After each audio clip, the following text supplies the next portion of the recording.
everybody. Thank you so much for stopping by. I'm sorry I have been MIA the last couple weeks. I had surgery and I'm just now getting back on my feet. So I thought I would kick off this next set of videos with some travel information for the holidays, which states have travel restrictions and which ones at least appear to be freely open if you are planning to travel there over the holiday season. So let's go ahead and dive in.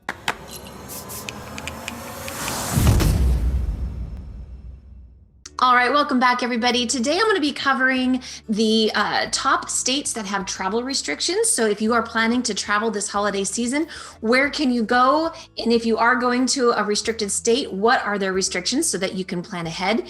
Now, I got this information from Conde Nast. They just recently published the current state of things as of today's November 13th. And so this is what it is as of right now.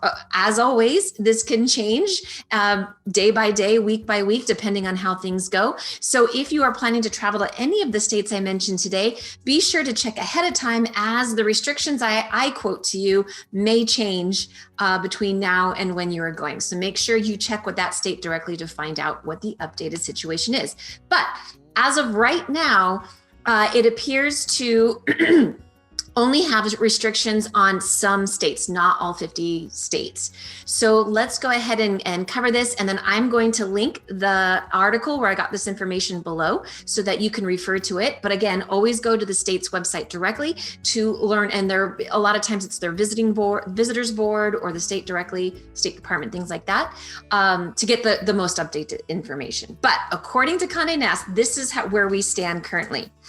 All right, I'm going to read from my notes. There are not all states that have restrictions. Currently, the only states that have restrictions are Alaska, Connecticut, Hawaii, Idaho, Illinois, Kansas, Kentucky, Maine, Massachusetts, New Hampshire, New Jersey, New Mexico, New York, Ohio, Pennsylvania, Rhode Island, Vermont, and Washington, D.C.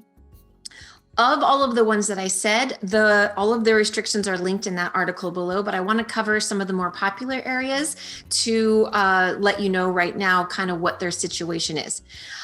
So on that list, you'll notice California is not listed. Currently, California is allowing you to travel freely into the state. However, we do, and I'm in California, that's why I say we ask that you use safe travel practices. So we have a mandate, I'm pretty sure it's statewide, where you have to wear your mask anywhere you go in public.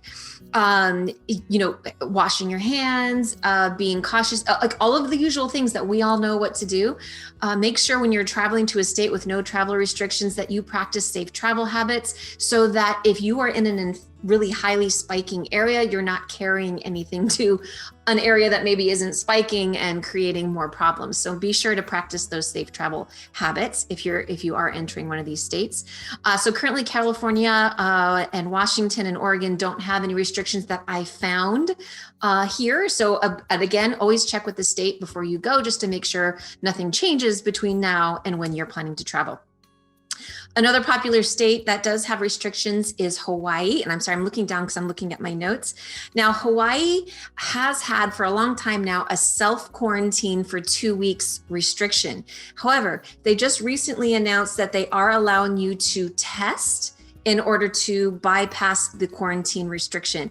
What you would need to do is you would have to test within 72 hours of your arrival, and it only can be from an approved source. And if you go to the link in the description, it'll tell you, there'll be a link to what they consider to be an approved source. So you can get that information there. In addition, they asked for you to fill out a safe travels application online through their state. And again, the links are in that article below. And you want to do this process well before you leave. You don't wait until you're leaving to fill out that safe travels. Make sure you start the process well before you go. And then get your test 72 hours at one of the approved sites in the link. And then you should be able to go to Hawaii without self-quarantining. All right, the next one is New York. New York is a little more involved if you're planning to go to New York. If you live outside of New York, if you're in New York, obviously it's not the same. If you're outside of New York, the only ones they're allowing to come in are non-contiguous states or countries that are level 2 or 3 by the CDC. This is the requirement for those people. You would either A, need to self-quarantine for 2 weeks, or you do have a test out option, but they do it a little differently. You have to have a test 72 hours prior and be able to show that on your arrival, that you're clear 72 hours out. Then you need to quarantine for 3 days. After 3 days, you have to test there in New York. And as long as that test comes back clear, then you're free to roam about New York. So it's a little bit more involved, but instead of quarantining for 2 weeks, you can break it down to 3 days, but you have to have a test going in 72 hours within arriving, quarantine 3 days, test again in New York. And as long as it's clear, then you're good to go. The other one I wanted to point out was Massachusetts. Massachusetts is an online travel form that you have to fill out.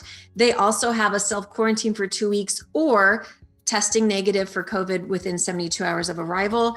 And if you are low risk, and in that article, there'll be a link where you can look to see whether you're considered low risk, or if you are an essential employee, you can be exempted from having to do the quarantine or the 72-hour test.